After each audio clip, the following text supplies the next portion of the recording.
আপনি তাকে আসলে বিশ্ব ক্রিকেটে কোন জায়গায় দেখেন? যখন রিটায়ার করবে ও টপ 5 বোলারের মধ্যে ওয়ান অফ দেম। ওয়ার্ল্ডের? অবশ্যই, অবশ্যই, ওয়াই নট? মানে নাহিদ রানার ধরেন ম্যাসিভ নো বল করতো, মানে ছোট না, অনেক বড় বড় নো বল করতো। আর ওর রান আপটা একদমই এলোমেলো ছিল। দেখেন নাহিদ রানার একটা বল নিয়ে খুব মানে অনেকে কথা বলে না। নাহিদ রানার স্লোয়ার কিন্তু পিক করা খুব ডিফিকাল্ট। নাহিদ রানাও আমার মনে হয় ওয়ান কাইন্ড অফ মুস্তাফিজ, যে খুব মাইন্ড খুবই স্ট্রং এবং ও খুব চিন্তা করে, কম কথা বলে, নিজেরটা নিজে বুঝে, খুব বেশি প্রশ্ন করে না। যেই পাকিস্তান দল পেস বোলিং দিয়ে রাজত্ব করে তাদের বিপক্ষেই পেস বোলিংয়ে বাজিমাত টাইগারদের। মিরপুরের হোম অফ ক্রিকেটে 11 বছর পর কোনো বাংলাদেশি পেসার 5 উইকেট পেয়েছে আউট অফ সিলেবাস।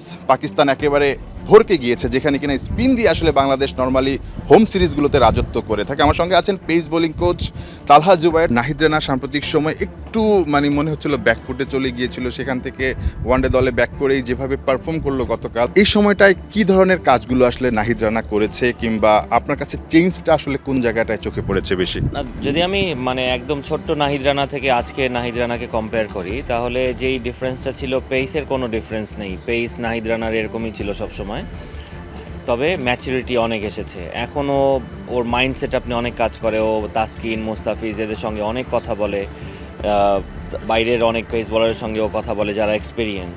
গতির বাইরে আসলে গতি নিয়ে সে বলেছে খুব বেশি টেনশন করে না, স্কিলটা নিয়ে বেশি কাজ করে। সো কোন জায়গাটায় মনে হয়েছে যে সে অনেক সাকসেসফুলি আসলে জিনিসগুলো করতে পারছে?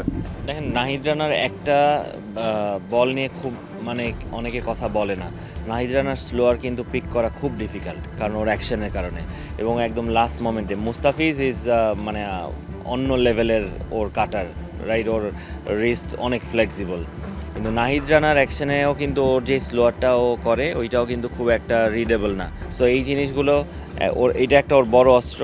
আর একটা জিনিস হচ্ছে, লাস্ট প্র্যাকটিসে আমার সাথে যেটা কথা হচ্ছিল, যে ওর সুইংটা নিয়ে ও খুব নিজেই ও চিন্তা করে যে আমার এই সুইংটা কেন হয় নাই, কেন হচ্ছে না। অল্প বয়সে এই জিনিসগুলো নর্মালি আসে না, বিশেষ করে পেস বলারদের খুব দেরি করে আসে। সো এইটা কিন্তু একটা লক্ষণ। মুস্তাফিজের অনেক কম বয়সে চলে এসেছিল, কারণ আপনার যদি মনে থাকে মুস্তাফিজের শুরুটা। সো নাহিদ রানাও আমার মনে হয় ওয়ান কাইন্ড অফ মুস্তাফিজ, যে খুব মাইন্ড খুবই স্ট্রং এবং ও খুব চিন্তা করে, কম কথা বলে, নিজেরটা নিজে বুঝে, খুব বেশি প্রশ্ন করে না। যেটা শন টেটের সঙ্গে আমার কথা হচ্ছিল, তো শন টেটও বলছিল যে হ্যাঁ, নাহিদ রানা কিন্তু আসলে অত বেশি প্রশ্ন করে না এবং ও খুব নিজেরটা খুব ভালো জানে। পেস বোলারের কিন্তু এটা নেশা, যে বলটা হাতে পাবে তারপর আসলে গতিতে বোলিং করবে।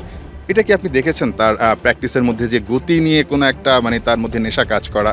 এখন নাহিদ রানা যদি পেসের পিছনে ছুটতো, নাহিদ রানার ক্যারিয়ার কিন্তু এরকম হতো না। আপনি দেখবেন যেই সব পেস বলার শুধু পেসের পিছনে ছুটেছে, তারা খুবই এলোমেলো বোলিং করেছে। ও এখন চিন্তা করে যে ইন্টারন্যাশনালি কীভাবে আমি ডমিনেট করতে পারবো, যেহেতু এরকম একটা গড গিফটেড জিনিস ওর কাছে আছে। সো ও কিন্তু একদম আমাদের এইজ লেভেলের থেকে আসেনি। ও 19-এ আসছিল, কিন্তু ওর কিন্তু ওই সময় বোলিংয়ে রান আপে অনেক সমস্যা ছিল, একদম লাস্ট মোমেন্টে ছিল আমাদের সঙ্গে। সো আমরা ওকে পিক করতে পারিনি, কারণ রান আপের একটা ম্যাসিভ সমস্যা ছিল। তখন আসলে বাদটা কিভাবে দিতে হয়েছিল যখন দেখেছেন যে নো বলের সমস্যা? মানে নাহিদ রানার ধরেন ম্যাসিভ নো বল করতো, মানে ছোট না, অনেক বড় বড় নো বল করতো। আর ওর রান আপটা একদমই এলোমেলো ছিল। এখন যেমন আপনারা একদম লম্বা স্ট্রেটিশ রান আপ দেখেন, ওই সময় কিন্তু নাহিদ রানার রান আপটা এত লম্বা স্ট্রেটিশ ছিল না। ও একটু রাউন্ডিশ আসতো, একটু বাঁকা হয়ে আসতো, এবং রান আপে কোনো রিদম ছিল না। তো আমি নাভিদ ভাইকে বললাম, নাভিদ ভাই, এই ওয়ার্ল্ড কাপে তো আমার মনে হয় না সুযোগ হবে, কারণ তুমি ওয়ার্ল্ড কাপের মতো জায়গায় যে যদি বলার তোমার নো বল করতে থাকে, তখন তুমি ইভেনচুয়ালি ওকে খেলাবা না। ওয়ার্ল্ড কাপে নিয়ে যদিও একটা বাজে পারফর্ম করতো, নো বল করতো, কিন্তু একটা ম্যাচেই হতেই পারতো যে আমরা ওকে আর খেলাবো না, আমাদের দেশে যেটা হয় আসলে। কি বলে যে ওইটা তার ক্যারিয়ারের একটা বড় থাকে না, যে কি বলবো, আসলে ক্যারিয়ারের সামনে এগিয়ে যাওয়ার জন্য একটা বড় পাথেয় ছিল। দেখেন ওই সময় নাহিদ রানা কিন্তু খুবই মানে ও কিন্তু আলমগীর ভাই ওকে যেখান থেকে পেয়েছে, ওকে কিন্তু এইজ লেভেল থেকে পায়নি। সো যেহেতু ওর পেস ছিল, ট্যালেন্ট ছিল, সিলেক্টররা ওকে ওইখান থেকে এনেছে।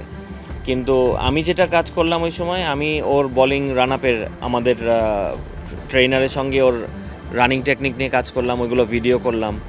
পেস বলের রান আপ রিদমের জন্য যেই কাজগুলো করতে হয়, যেই ড্রিলগুলো করতে হয়, ওইগুলোর ভিডিও করলাম, করে নাহিদ রানাকেও পাঠালাম, ইনফ্যাক্ট আলমগীর ভাইকেও পাঠালাম। এবং আলমগীর ভাইয়ের সঙ্গে আমার রানার সাথেই আমার কথা হলো, দুইজনের সাথেই, যে আমরা নেক্সট 6 মাস কোনো বোলিং নিয়ে কাজ করব না। নেক্সট 6 মান্থস ওর শুধু রান আপ নিয়েই কাজ হবে। ওর run up is okay, then he is okay. So run আপটা নিয়েই আলমগীর ভাই এত চমৎকার কাজ করেছে, মানে আপনি বিশ্বাস করেন রানার আগের রান আপ যদি আপনি দেখতেন আর এখনের রান আপ যদি আপনি, মানে কোনো আকাশ আর পাতাল তফাৎ। সো আলমগীর ভাই পুরোটা ক্রেডিট আলমগীর ভাইয়ের, যেইভাবে উনি রান আপ নিয়ে কাজ করে দিয়েছে রানাকে, রানার আর পিছনে ফেরার কোনো সুযোগই নেই। আপনি তাকে আসলে বিশ্ব ক্রিকেটে কোন জায়গায় দেখেন? আমি তো আশা করব রানা যদি এইভাবে চলতে থাকে, আমি আশা করি রানা মানে ওর যখন রিটায়ার করবে ও টপ 5 বোলারের মধ্যে ওয়ান অফ দেম। ওয়ার্ল্ডের?